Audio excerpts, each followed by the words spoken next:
The Daily Mail today are reporting that Juventus are hoping to land Harry Kane as they're looking to take advantage of Tottenham's Champions League failure. They want him to be Cristiano Ronaldo's new Karim Benzema, so that kind of physical striker who can hold the ball up, link the play. Yeah. They would be quite a duo. I think they would. I think they work fantastically together. Is Harry Kane going to be tempted as well by the fact that an ageing Ronaldo might make way for him to be the main man as Benzema's become at Real Madrid in the last couple of years since Ronaldo went to Juve? I think he would be, because I think any player would want the chance to play with Cristiano Ronaldo. I think any player, though, that had a bit of an ego, as I think you have to as a striker, as someone like Harry Kane, I swear on my daughter's life and all of that, I think he definitely has that, and I don't think he'd want to play second fiddle to Ronaldo for long, but realistically, Ronaldo has maybe got 2 more years at the top level, maximum, so Harry Kane might see it as chance to play with an all-time great, and then a chance to be a main man at a regular Champions League club. I get the Ronaldo appeal completely, but beyond that, why Juve? I mean, they're a great club. They win the Scudetto every year. They might have to do it via coronavirus playoff this year. They'll probably still manage it. But they're not quite on that top level. I mean, I personally, if I was in Kane's shoes, I would have Real Madrid number 1. I'd have Barcelona number 2. Then it's Bayern Munich. And then it's probably Juventus. Can he not do slightly better?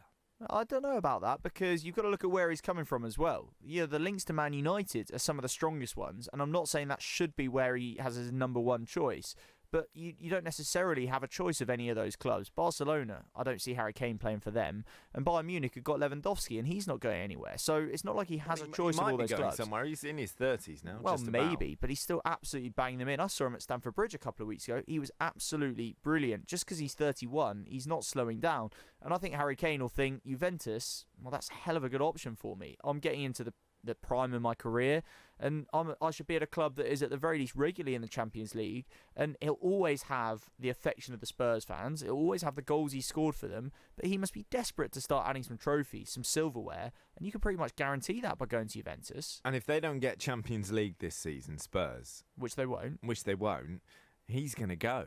Well, I don't particularly know why he'd be sticking around at the moment. There's no clear improvement under Mourinho. There's no sense that they're a club going anywhere quickly. The injuries have ravaged them. I've got some sympathy, but at the same time, he's probably thinking, I could end up feeling this way every year for the next 5 years, every summer, and I might kick myself. Well, I think you would kick yourself. And let's be fair, if Kane goes, if you're Son, if you're Dele Alli, why would you hang around? Troubling times for Tottenham. You are, of course, listening to Transfer Talk on Love Sport with Isuzu. Trade in your pickup and get up to $2,000 extra off an award-winning Isuzu D-Max. Visit isuzu.co.uk. I like this next one, Johnny. Yeah, I do like this next one. So there are rumours that James Rodriguez could be off to Wolves this summer for the small matter of 70-odd million quid, which is, if memory serves me right, the same fee he went to Real Madrid for all those years ago after the 2014 World Cup. Is this one that's got some legs? Yes, because it's a Jorge Mendes special. Jorge Mendes, of course, the Portuguese super agent who has such close ties with Wolves. I mean, Ruben Neves is a Jorge Mendes player. Certainly Jota is a Jorge Mendes player. There are some across the board there. And if James Rodriguez needs a home, it could be quite a good place for him. I mean, he has been spiritually homeless, really, in footballing terms for quite a while. Real Madrid manager after Real Madrid manager has not been that fussed. He was linked to Arsenal a couple of times, didn't happen. Went on loan to Bayern Munich, didn't really work. Linked to Everton quite heavily, didn't click. I'd love him in this Wolves team. Him in behind Jimenez and Jota, just in front of Moutinho and Neves. Oh, yes, please. Adama off the right. Delightful. Suit you, sir. Yeah, it could work really well. I just wonder if there's actually space for all those people, because if Traore, Jota and Jimenez start together, they start as more of a 3, right? And if they're a 3, then you've only got the 4 midfield spaces, and those 2 central roles go to Moutinho and Neves.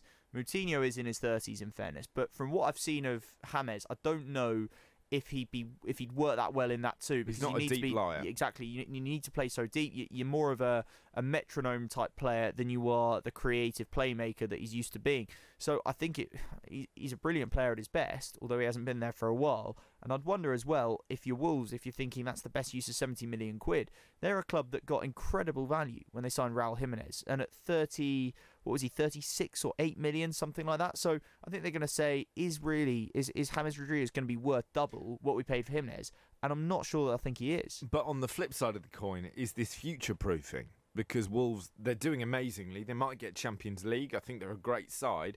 At some point, they're going to lose one of those stars, right? And when they do, it's going to be expensive. If Adama Traore goes to Real Madrid or goes to Barcelona again, 70, 80. If Ruben Neves goes to a Manchester club again, 70, 80 million. And suddenly the Rodriguez fee looks rather more doable. Yeah, that's a fair point. If they were to get a big fee in for one of their existing players, or you could say, from their point of view, it could take them to the next level. If it helps to convince some of those guys, Neves and Traore, to stay, then actually, it would be a good investment, and it would make their squad a hell of a lot stronger if you had James in there as well. And can we just discuss what Nuno has done and how quickly since coming up out of the Championship? I know that there's the Jorge Mendes link, and I know that there are millions and millions of pounds flying around, but they have gone from Championship football to being seriously linked to James Rodriguez and getting into the Champions League in the space of 3 seasons. It is extraordinary. It is mighty impressive, and we haven't seen it in modern football really in quite a long time. It used to happen more in the old days, where you could go from second division